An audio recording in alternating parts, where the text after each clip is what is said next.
আলাউদ্দিন আলী ভাই, আমি প্রবাসী। সিটি ব্যাংক থেকে 15 লাখ টাকা লোন নিয়েছি, আমি 3টি কিস্তি দিতে পারিনি। এখন কি কোনো সমস্যা আছে? ব্যাংকে যোগাযোগ করলাম, তারা বলল কন্টিনিউ কিস্তি দিতে থাকেন, কোনো সমস্যা নেই। আসলে কোনো সমস্যা হতে পারে ভাই, জানাবেন। ব্যাংক থেকে এখন পর্যন্ত কিছুই বলেনি। যেহেতু ব্যাংক বলছে আপনাকে কিস্তিগুলো পরিশোধ করতে, অতএব আপনি কিস্তিগুলো পরিশোধ করে থাকেন। যেহেতু আপনি 3টি কিস্তি দিতে পারেননি, আপনি পরবর্তীতে লোন পাবেন না।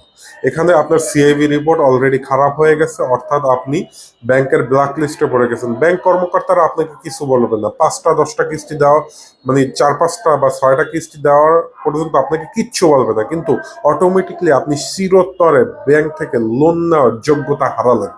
ঠিক আছে, এই যোগ্যতা আর ফিরে পাবেন না। যেহেতু এখনো 3টা, তারা কোনো সমস্যা নাই বলছে, তাদের সাথে যোগাযোগ করে কিস্তিগুলো দ্রুত দিয়ে দেন এবং তাদেরকে বলুন ভাই আমার সিএবি রিপোর্টটা যেন খারাপ না আসে, প্লিজ ভাই, আমি ঝামেলা আসলাম, তাদেরকে বুঝিয়ে বলুন, নাহলে সমস্যা পড়ে যাবে।